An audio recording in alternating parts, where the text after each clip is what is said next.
मुंशी प्रेमचंद की कहानी कौशल एक हैप्पी एंडिंग स्टोरी है। इंसान जब कोई लक्ष्य निर्धारित करके मेहनत करता है तो वह कामयाब भी ज़रूर होता है। जब मेहनत की रंगत आलस्य पर चढ़ती है तब उसका लक्ष्य भी आसान हो जाता है। आइए कहानी सुनते हैं।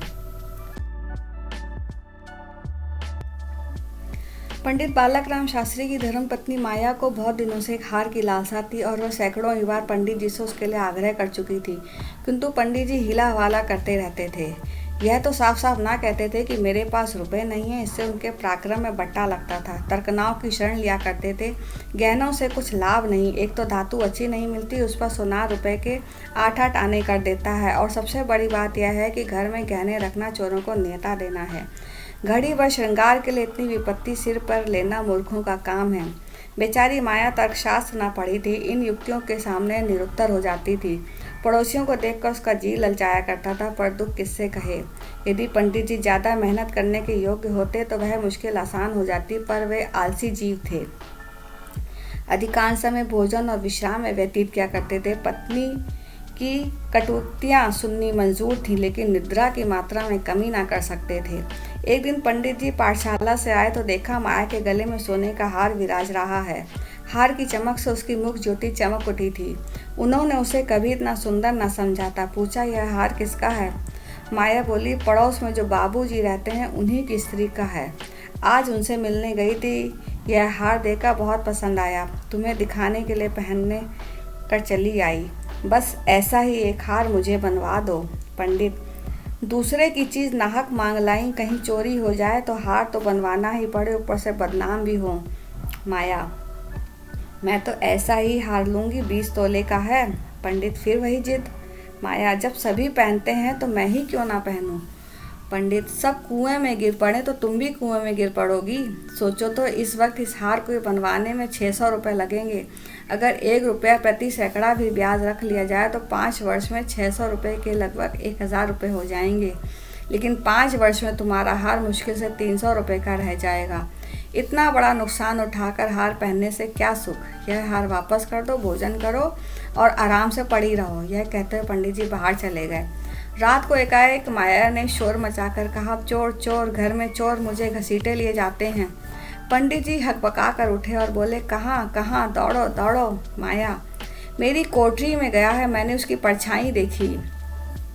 पंडित, लालटेन लाओ जरा, मेरी लकड़ी उठा लाना। माया, मुझसे तो मारे डर के उठा नहीं जाता।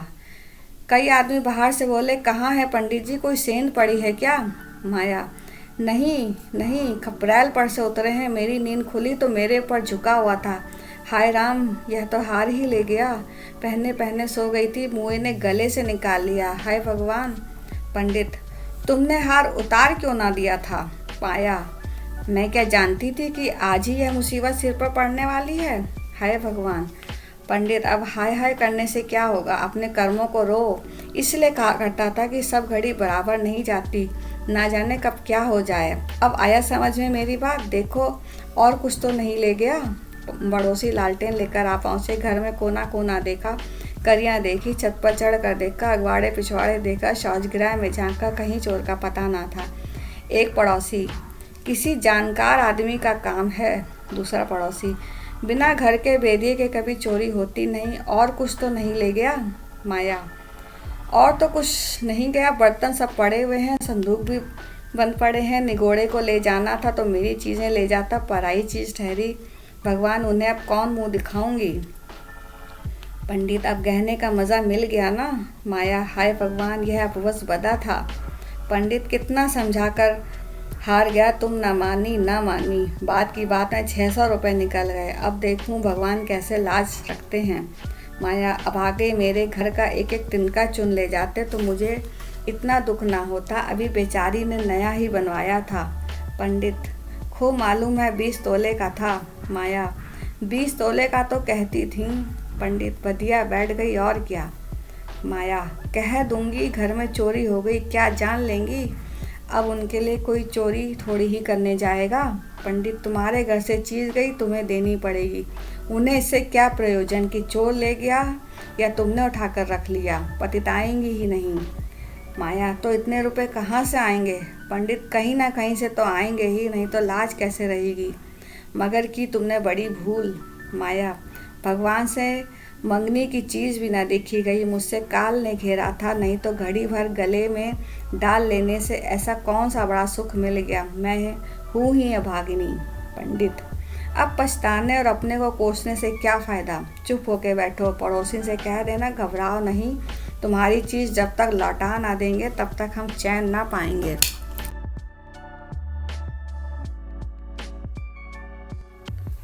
पंडित बालक राम को नित्य ही चिंता रहने लगी कि किसी तरह हार बने। यूँ अगर टाट उलट देते तो कोई बात ना थी, पड़ोसियों को संतोष ही करना पड़ता, ब्राह्मण से डांट कौन लेता।